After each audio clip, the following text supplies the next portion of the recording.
have done, and you have gone through your textbook.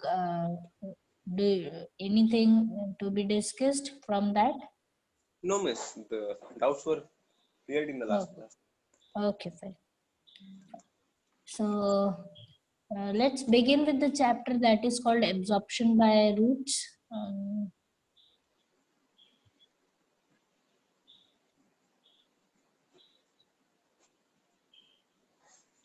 Okay, so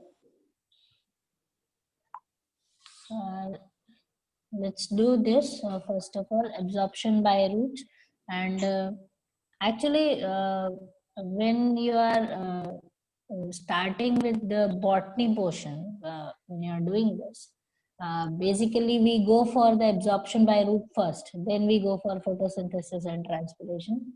But it's okay, as whatever is being provided to us, we started with that.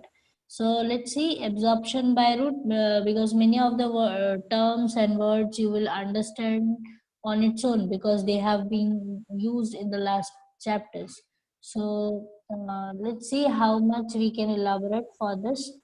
So first of all, basically, uh, when we talk about the roots, it is very important to read about their characteristics. It is very important to read about their functions, and how do they relate with the other parts of the plant. Okay, so that is what we will be doing today, and the thing regarding roots, that first of all, let me write down something for the introduction. That means, if we talk about roots, then these are the parts of the plant. Basically, if we go generally for the majority of the plants, then they are positively, if we go for first point, then they are positively very much geotropic. Okay, I am using this word. That means, if you have roots of the plant, then they have the tendency To go to down. go down, to go move towards the gravitational force. That is why they are called positively geotropic. Okay, and they are negatively phototropic. Yes, They miss. move away from the light. That is their property, their tendency. So this is very important thing. So this is how the roots do their function, and they are the non photosynthetic part of the plants. They don't do the photosynthesis. So they are basically, they are never green. They are brown in color or very dark in color. Okay, so but if we go for many of the exceptional cases, you can see something, there must be change in this also. But major most of the plant, if we go the highest number of the population, then this will the basic characteristics of the roots. And definitely they provide the fixation uh, for the plants. They provide the absorption surface area for the plant. All these are the common functions what they do. So first of all, they do all these things because the plant requires water and minerals. To fulfill these requirement, uh, these roots are designed like this. Okay, so that is all these requirements are fulfilled by roots only, and that is mainly through the soil. So the roots are the only part of the plant which are in the direct contact with the soil, definitely the underground one. and they can because they are the only source through which the um, plant can come in the direct contact with the minerals and all that. So first of all, why plant requires water and mineral? So first of all, if we go that requirement of water, okay, the universal solvent, first of all, this we will go like this. Is it okay now, beta? Screen? Yes, miss. It's okay. Okay. So if I go out of sight of this, just let me know, because sometimes I just don't know that. Okay. So first, it requires water. Definitely, the most important function for the plant is nothing but the photosynthesis. Okay. It requires water for Morning, this. ma'am. Oh, okay. Good morning, dear. Are you all right? Yes, ma'am. Okay, fine. So Ma'am, good. till where we have covered today? We have just started, dear. Absorption by roots. Okay, ma'am. Fine. Okay. So it's good to have you join us. And fine. So where was I? That plant requires water, and the first and the most major function it is performing, that is photosynthesis. And water acts as a raw material for the whole reaction. Without water, photosynthesis is not possible, because we have learned that light and dark reaction, and in that we have studied splitting of H2O. So photosynthesis is the one process which cannot work in the absence of water. So this is the one where water is acting as a raw material. While let's go for the another one, that is called transpiration.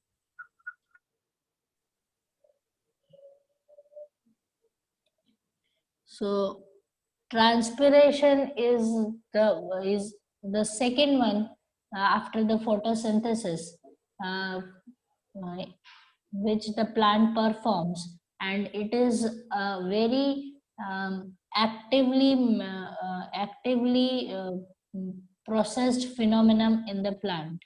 And this transpiration definitely helps in cooling the environment. It cools the environment, because the outer side surroundings in the near the trees, they are sometimes very hot, and due to the transpiration only, it cools down, and the temperature of the earth is maintained, and uh, that creates the huge suction force for the water, and that leads to the transpiration, that leads to the release of water vapor in the environment. So second is this. Then we can talk about the third, that is called transportation.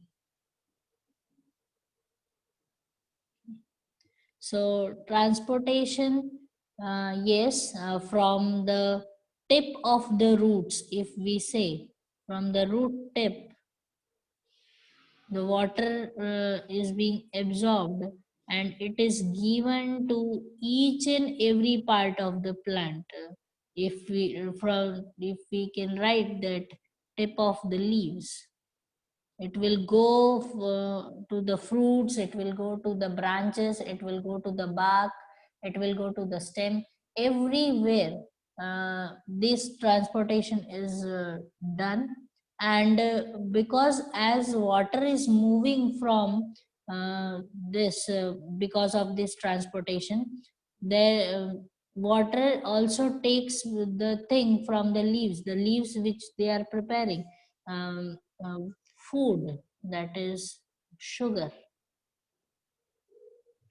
is given to the other parts, including roots. Okay, even roots are involved in this.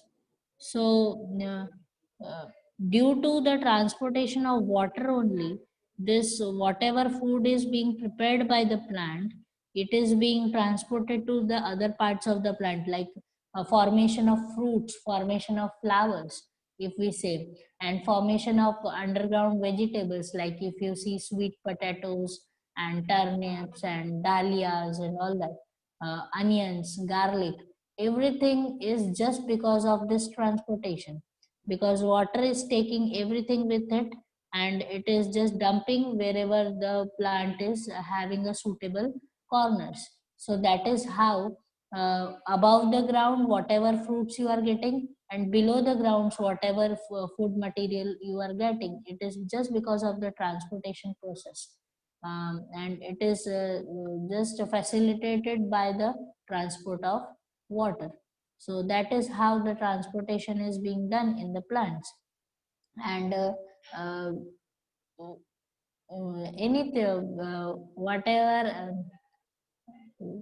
fine, that should not be taken. Well, so till here it is okay. And then we go for a very important one, that is the mechanical strength of the plant or stiffness. Okay, fine. Mechanical stiffness is very important for the plant, because as we have done the seen the experiments of the transpiration, we have seen the experiments regarding photosynthesis, and everywhere wherever the water is involved, we have seen that without water the plant suffers the wilting or drooling. These words we have come across in those chapters.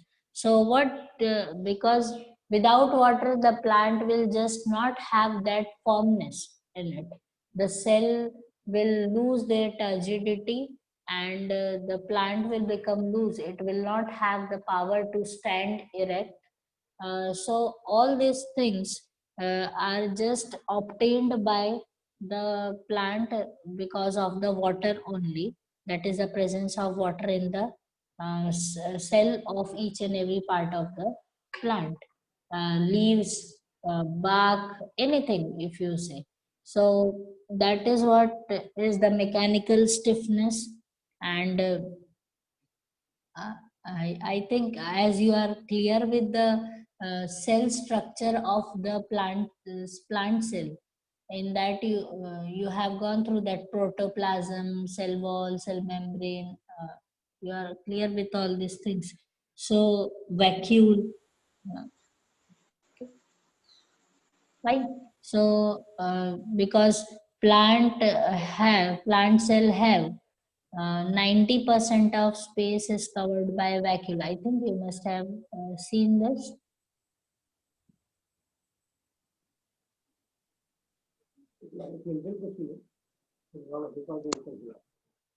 Okay. 90% of the space is covered by the vacuole. Have you ever been to the labs and being under the microscope? Have you seen the cell? Yes, ma'am. Yes, You miss. have seen it. Okay, fine. So you must definitely in lower classes, if you have seen onion peel cell, you must have seen.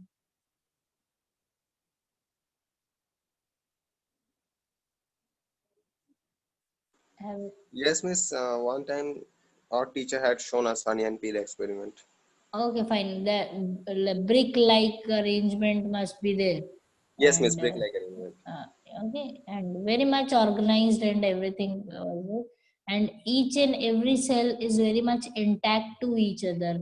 There will not be any space. There will not be any like one cell is very loose or one cell is very firm. It's not. It will not. Every cell was properly arranged and very much uh, good with that sequence. So it is all because of the mechanical stiffness of the cell, and that leads to the mechanical stiffness of the plant.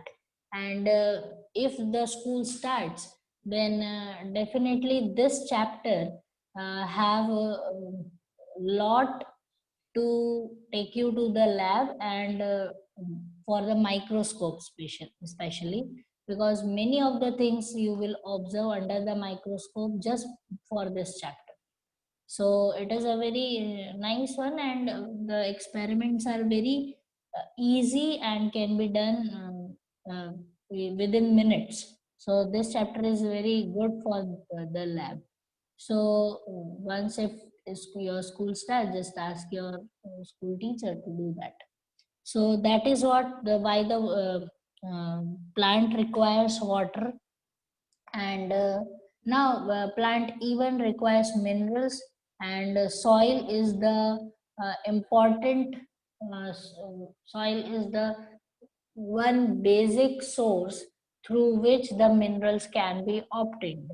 And uh, if you see this particular heading, that is minerals, once you come in 11th and 12th, you will have the whole chapter regarding this, that why the plants requires the minerals.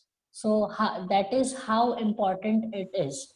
But here what is being given is that minerals can be in any form. They can be in the form of salts, they can be in the form of ions. Okay. And because in soil they are present in form of compounds and all that. So if it is we talk about like salts of nitrates, salt, then phosphates, that you can say. When you go for the sulfur also, sulfate salts are there. So lot of salt in the form of salts only they can be absorbed. The form of that particular mineral is very important for the absorption. So in the form of salts they can be taken, or some of them are taken in form of ions like K plus. Then if we go for calcium, if we go for suppose magnesium, I think Mg2 plus, something like this, and chlorine. So this is how even you can go for zinc, you can go for molybdenum, manganese, or many other list is there. Okay, so but basically these are the thing. They can be absorbed in the form of salts, they can be absorbed in the form of ions, and it all depends why some minerals are in form of salts and why some are in form of ions, because the permeability of that particular cell which is in contact with the soil of root. Okay, the root cell which is in contact with the soil, the permeability of that particular cell is very important. How much permeable and how long it will be permeable for what, and for what kind of particular mineral, that is that only decides that the thing has to be taken up as a salt or ions. So this is how the minerals are being absorbed. Yes, I had a doubt about permeability. Yes, we have the whole topic regarding this permeability after this in this chapter only. But do ask me what is your doubt? Miss, I want to ask that is there any difference between semi-permeable membrane and selectively permeable membrane? Uh, Or Basically, it's when we use in biology. If we go, if English wise, it is not okay. But if you go for this biological terms, then if we talk about the living membrane, then we use the term selectively permeable. If the membrane is dead or non-living thing, then semi-permeable word is okay. Miss, non-living See, A membrane which will be non-living, it will be fully permeable, na? no. Let me just describe why I use these types of formation of the statement. That is, when you do the experiment, suppose in the lab you are doing this, and you are using a cellophane paper or something like that. Because paper is something which is non-living, but it is semi-permeable. The word you are using is semi-permeable. But if I talk about cell membrane has the ability to decide whether to take in, whether to take out. So because of that ability, you can use the word selectively permeable. Okay, miss.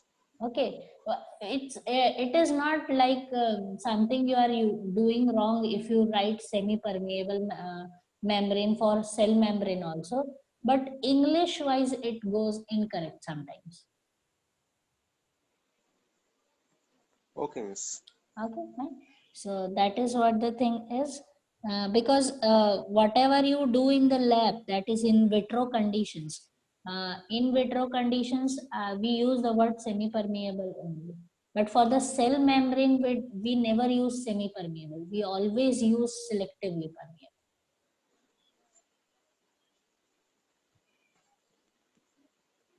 Got it? Yes, miss. Thank you, sir. Okay. So that is what the thing is, salts and ions, and all these things, whatever minerals are being absorbed by the plants or the root, very definitely the roots which they are everything they are absorbing. Uh, all these salts and minerals, they are very important constituents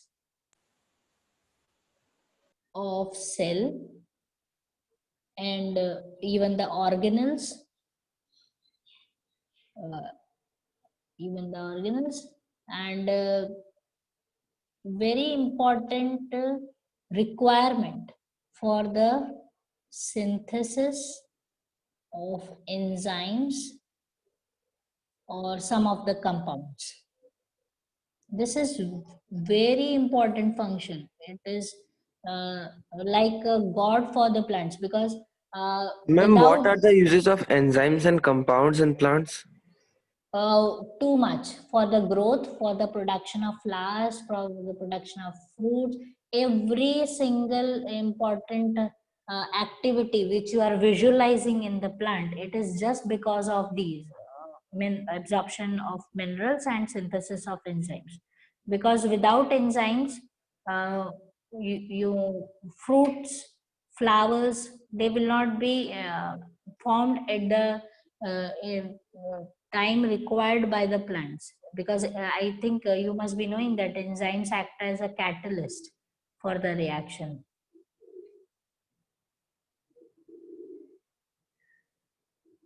Catalyst, we are aware of, no? I think Yes, in ma'am. chemistry. Okay, fine. So catalyst, because the formation of enzymes is very much necessary in the plants to speed up the process.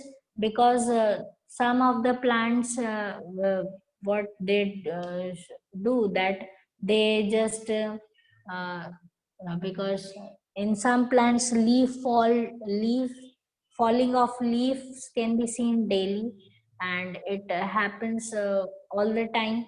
So formation of new leaves should also be the have their same pace equal to the falling of the leaf. They should go parallelly, because leaf fall if increases and growth of new leaves is not seen, then the plant may die. So that is why enzymes are necessary for the production of new leaves. So this is what the thing is, these enzymes are doing. And many of the compounds, like if you want the formation of proteins, before formation of protein, so many basic structures are being created. For that, these sorry, ions and salts are necessary. Got it? Yes, miss. Okay. Yes, So, ma'am. okay, fine. So that is what you have to understand. Uh, you don't have to go in much detail, but just do understand that whenever you somebody asks you or questions comes up that do minerals are necessary for the vital process. I think suppose if you have MCQs and the word comes for the vital processes of the plants. Vital, I think you are aware of this word, living, to keep the plant living. This particular thing is very important for the plant. Okay. uh, Lack of these, many of them can lead to the death of the plant sudden in just in few hours also. So that is how much important it can be. Okay.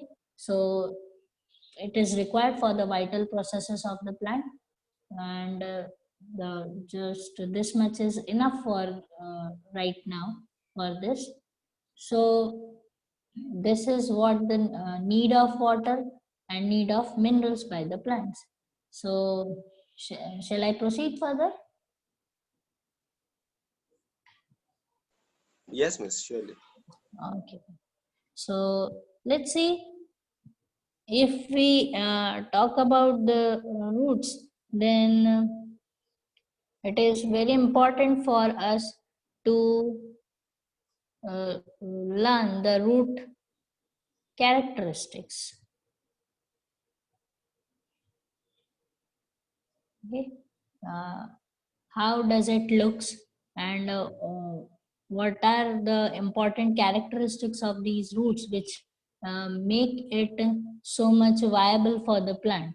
So first, that is very important is that it provides or it increases the surface area below the ground.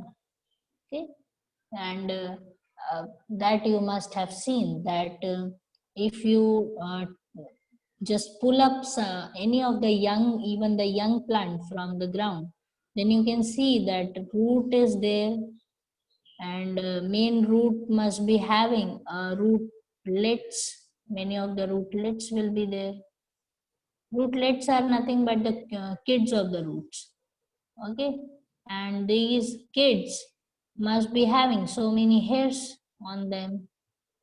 If you have observed the roots very keenly, then you must have seen this. Then they have so many root hairs, and each and every root hair, if I enlarge it, if I just keep it under the microscope, then this particular hair will show you a very good structure, like just like a trichomes and all that, and with a properly arranged cell inside it. And all of them are very nicely designed just for increasing the surface area, and increasing the absorption process from the soil. So roots are fa- facilitated by rootlets, and these rootlets are facilitated by root hairs. So because these are the thinnest, they are the thinnest, but they are so huge in number, they are very large in number. And possibly if you want to see, you have to use the magnifying lens, then you can see them that sometimes they are so small. So root hairs, they help in the increasing the surface area below the ground, and it increases the surface area for the absorption of minerals, absorption of water from the soil. So that is what the important characteristics of root. And this is, I think, you must be aware that taproot system and fiber root system. Have you studied that? No, miss, miss, tap me, miss. We have Okay, heard it fine. once. I have heard it once. Okay, fine. Taproot No, system. What I have heard. no. Okay, fine. No, miss, I have studied about that. Okay, fine. You don't have to worry. We don't have to study that. But just, I just want to Taproot let is you. the Taproot is the type of root system in which there is a one primary root and there are many branches attached to it. And Yes, fibrous roots are there, which in every root is a primary root. yes. Every root is primary, and you just see them as a bunch. Okay. No single root is the you can see as a main part or something like that is not seen. They are just in form of bunch, and they are also helping in increasing the surface area.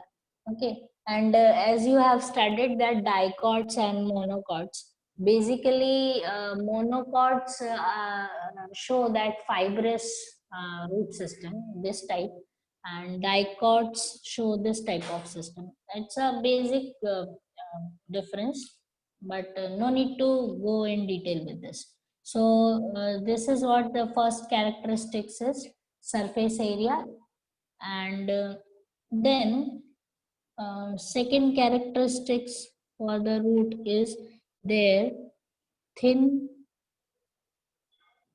cell walls. Okay. So their cell wall is, first of all, do understand that cell wall of the plant cell is a non-living one. Okay. It is not the living constituent of the cell.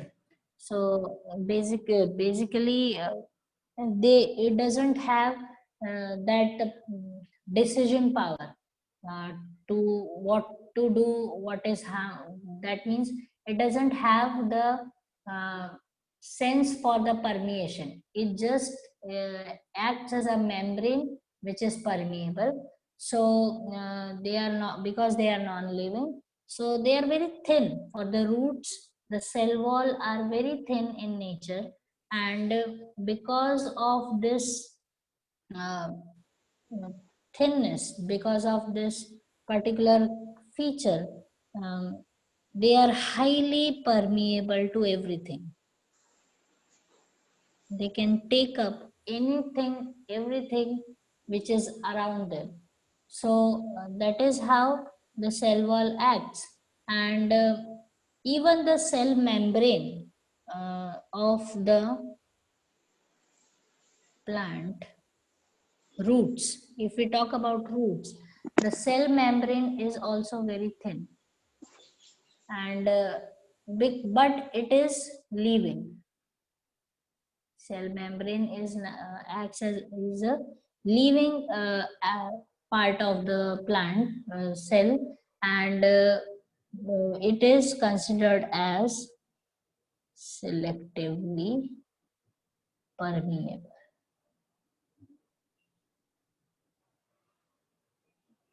Okay, you can use semi-permeable word also. Nobody give you the incorrect part for that, but better use the word selectively permeable, because if we talk about, if this is the cell wall of the plant cell, and if this is the cell membrane of the plant, so from the nearby surface, whatever is the present on this side, so everything can enter till here.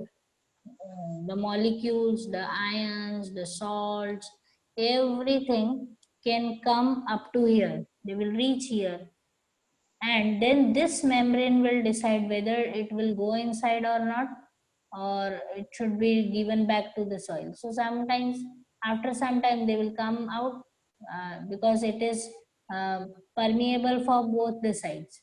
Outward inward entry is not restricted, so these molecules will do this. Exit and entry will be facilitated easily, but once they are here, then this membrane will decide whether to take it in, it is required or not, right now, or after some time, or if it is not required at all.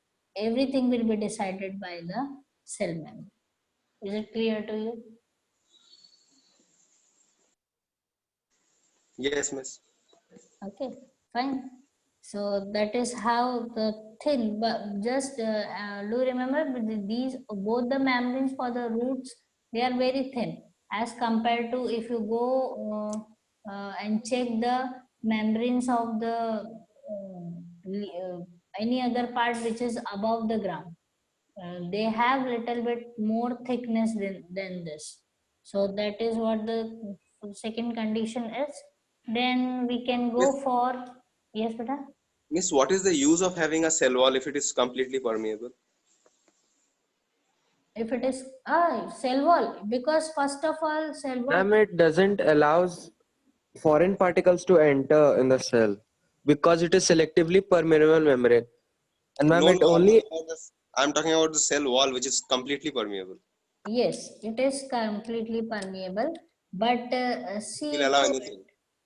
first of all, it provides the shape to the cell. That is what the importance is for the cell wall, and it is required for to maintain that shape. And the thing is, because the turgidity factor for the plant cell is very important. Without cell wall, they will rupture, they will burst, they cannot uh, tolerate the atmospheric pressure. Okay, the cell wall is the one which maintains that. Is it clear to you? Okay, miss. Okay, it can tolerate the atmospheric pressure. Cell membrane cannot do that. Got So, it? miss, in the absence of cell wall, the cell will be damaged under pressure. Yes, for plant cell, they will damage. Okay, miss. Okay, for animal cell, there is a difference. We don't have cell walls, so our body is working differently with respect to that. But the tolerance level of the plant cell for the atmospheric pressure, it is the cell wall which is maintaining the atmospheric balance between the atmospheric pressure and the pressure which is present inside the cell. So that is just because of cell wall. Another thing, the one which Ayush told, that not allowing the toxic or sorry foreign particle. There is a cell Uh, membrane. that is definitely the cell membrane. But sometimes, if these molecules are too much bigger in size, then cell wall will also restrict it. If they have a big molecular size regarding this, then it will be blocked by the cell wall only. The size also makes the difference, because these membranes have the porosity. They have the uh, definite size of pores in them. That is, these pores are the one which decides the permeability. Okay, Yes, miss. fine. So if the size is too big of a particular molecule, and foreign particle, the Ayush told that, and foreign, I will use the word like toxins and all that. If it is something which is harmful, sometimes because of their size, they can be prevented from entering the cell. Is it okay? Yes, miss. Okay, fine. So this is why the cell wall is required. And third is cell sap, concentration of cell sap. Okay. So whatever the concentration we talk about, if we take one cell, the concentration of anything, let's talk about the solute. If we say solute is higher and a solvent is lower, that is why uptake of water is very much easier for the plant cell. Okay, so solute is high and solvent is ma'am, low. sorry to disturb you, but my school classes are going to start. So may I have the permission to leave? Okay, fine. So today, so earlier, I think they were starting at 8 o'clock. No, ma'am, it's from 7:30. The last class was only cancelled. The geography. The first class is geography class. That was cancelled. Oh, okay, fine, fine. So yeah, please, you may leave and join the school. Thank you, ma'am. Yeah, sure. Okay. So what I was talking about? Okay, fine. Solute and solvent. So the concentration of solute is basically more inside the cell as compared to the outer environment, and the solvent is little less. That means it is comparatively highly concentrated if you talk about with respect to the surrounding, and that helps in absorption of water easily. First of all, definitely the solvent absorption it facilitates, and this particular presence of solute will be continuously transported to the parts above the ground. So once if this is emptying, or if this is going little bit down, then definitely uptake of solute comes from the outside, and then again it will be balanced. Is it clear to you then? Yes, miss. Okay, so all these three characteristics are very important for the root to maintain, and to keep it live and to keep it active. So this is how what we talk about for the root characteristics. Now if we talk about the processes, there are so many processes through which the minerals and water particle is being absorbed or taken up by the plant. So let's talk about these processes first of all. These are very important part of this chapter, and the processes through which absorption and conduction occurs. Then process for Ma'am, sorry for disturbing you, but our online classes are cancelled. okay. So you are in here. Yes, ma'am. Yes, ma'am. Okay, good. No, no, I don't have any issue regarding this. Okay, So ma'am. yeah. So absorption and conduction. Uh, so let's just list out first of all these process. First one is imbibition. Then you have diffusion. Then you have osmosis. And then you have active transport and sorry, turgidity and flaccidity. All these processes will help for the absorption and conduction, and out of all these processes you will come across that osmosis is one of the biggest uh, act biggest phenomenon which is happening inside the plants. So first let's see with the imbibition and diffusion, and then we will proceed for the osmosis also.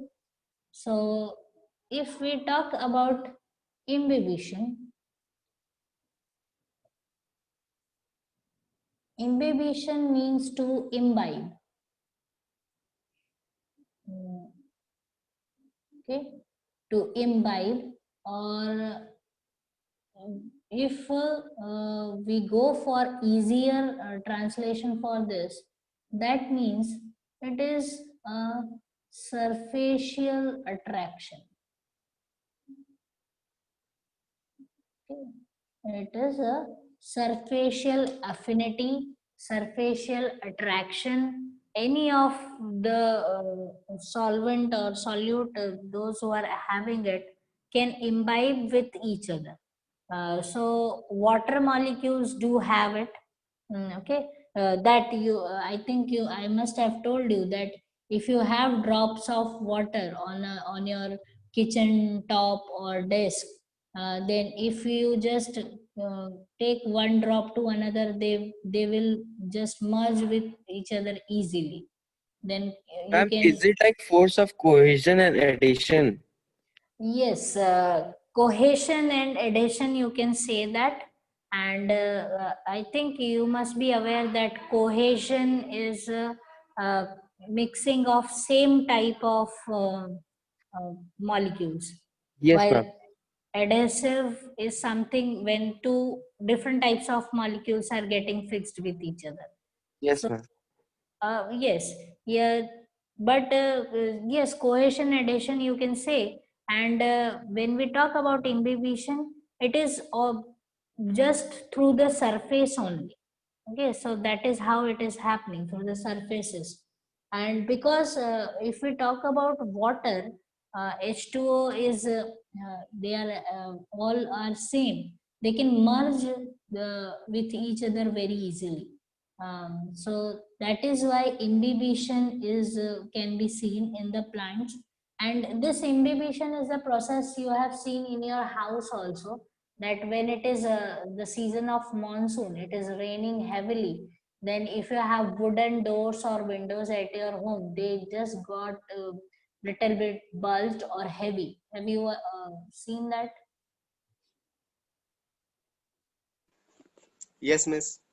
Okay, so if you have a means wooden doors, wooden windows, or wooden furniture even, just that means it is not raining actually inside your house, but the furniture and these doors and windows just get little bit swelled up, little they get little bit bulged, just because of the presence of moisture in the air, in the surrounding.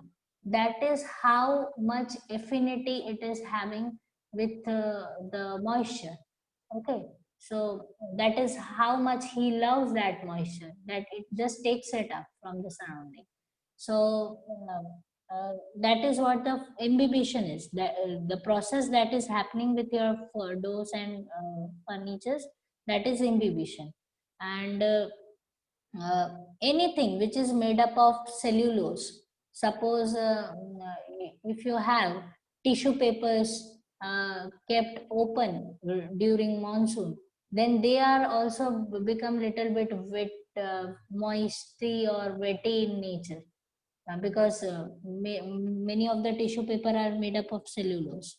So that is the reason. And uh, you can see that imbibition is the process which can lead to the uh, mm, destruction of big rocks even. If you have seen, I don't know how much you have seen this or on Discovery channels, or many of the olden movies. If you see old movies, old English movies, if you see, then what the if they have to break down the rock, the what those people will do, they just put big wooden logs in the cracks present in the rocks. And these big logs are at the time of starting of monsoons. So whenever it happens, whenever the rain is there, then these wood will be absorbing lot of water from the atmosphere, and they will just expand. And due to that pressure, that much how powerful it is, that they will just break down those rocks with a blast. That is how powerful it is, force of imbibition, that you can observe. Okay, and I don't know, have you been ever been to that have you done this mischiefs or not, but you have some of the seeds. If you just uh, take those seeds and just put it in the jar, put some water with it, and just close the lid airtight, and keep it on the terrace, and it will get blasted once the all the seeds will swell up. That if if you have not, don't do that. Don't take my suggestions for this. But this is what I can tell you, that how this important this imbibition is, how strong this force is. So that is what the force of imbibition, and it just all everything that is made up of cellulose, made up of either proteins, because cellulose and proteins are hydrophilic in nature. Hydrophilic means they love water, they have the affinity towards the water. Okay, they attract the water molecules. So that is what we say about the hydrophilic nature. So all these things can absorb water, and they just show you the force of imbibition. So this is what the root also applies, because root is present inside the ground, and it will take up each and every drop of water present around it. And during summers, imbibition helps the roots to take up the smallest molecule of water which is present nearby it, and it will not be wasted. So that is what the imbibition is. Is it clear to you? Yes, miss. Okay. So the, to just have the surfacial attraction and maintaining that hydrophilicity, this imbibition is the process through which the absorption of water can be done in the plants. So this is the first process, and then we have the second one, that is diffusion.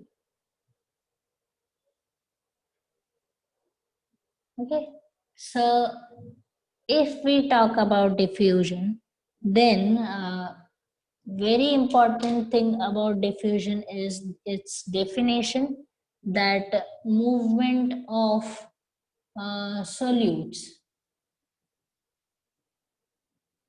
from their higher concentration to their lower concentration is called diffusion. Solute molecules, if we say, it can be solid also, it can be liquid, it can be gaseous, anything. Solute can be anything. Okay, so when the solute molecules move from their higher concentration to their lower concentration, then we call it as a diffusion process. And the absorption of minerals, because we talk about the solutes here, is very much facilitated by this process in the plant roots. And there are if you have to understand that that diffusion can be taken place in with the solid molecules also, liquid also, gaseous also, then you can just see it, or you must have done with it, that when you just dissolve the sugar in the water, then sugar will dissolve uh, in the water, in the solvent easily. That is called diffusion. And the whole water will turn into sweeter in taste. That is just because of the process of diffusion. And you can say the liquid, uh, if you have seen that, if you mix milk and water sometimes, just you take a glass of water and place one drop of milk in it, and the milk will be vanished after some time. Slowly it will get released. So it will be releasing, because wherever that drop is present, is it will easily diffuses inside the water molecule present in the whole glass. Okay, so that means from their higher, means the wherever the concentration of milk molecule is more, it will move towards the lower concentration of it, from their higher concentration to their lower concentration. And for gaseous molecules, you must have observed that perfume, if you just spray it in one room, the whole house will have that uh, uh, signals that yes, somebody has just used the perfume or deodorant or something. So diffusion of gaseous molecule in the atmosphere. So this is how you can understand that diffusion can occur through solid, liquid, and gaseous molecules. So the for roots also this is happening. Roots are also just absorbing based on the concentration only. So if suppose if I say that particular type of salt is being present inside the root cell, and it is being provided to the upper part of the plants, slowly it is getting diffused in the adjacent cells, then this balance has to be maintained, and from the soil it should be taken up. So that is just because of the diffusion they are entering.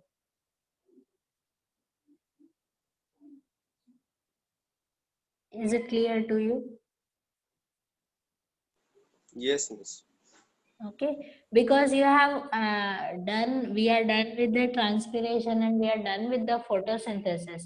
That is very easy to understand that diffusion can occur. Okay, and this is how that the whatever the food is being prepared by the plants, that is leaves, the sugar molecules, they are also getting transported, because suppose if roots are in the need of food, then leaves will dump all the food through the process of this, from movement from higher concentration to lower concentration only, and that is being facilitated by this process. Is it clear to you? Yes, miss. Okay. So Ma'am. okay, fine. So that is what about the diffusion is. And there is one experiment about this also is given in your book. I think one colorful pictures of the beaker and something like that is there. Yes, miss. There is one crystal of potassium permanganate. Ah, yeah, you can take sugar also. No need to take that crystal. Okay. Yes, miss. Okay. So that is what we talk about the diffusion. And so this can be understood that movement of solute molecules is being done. Just hold on for 2 minutes.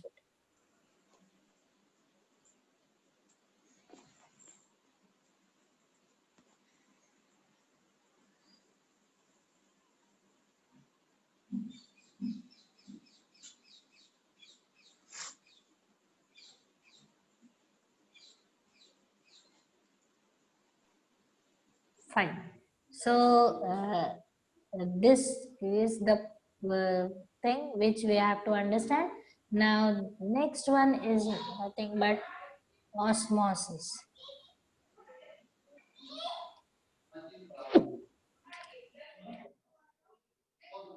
Excuse me. Fine. So osmosis can be done. Okay. Uh, just wait for a while. My son is awake. Just wait for a while.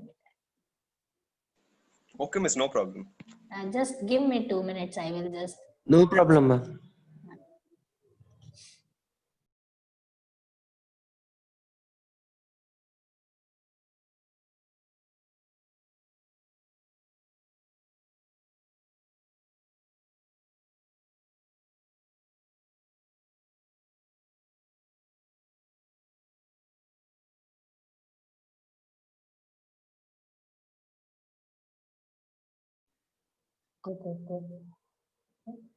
Fine.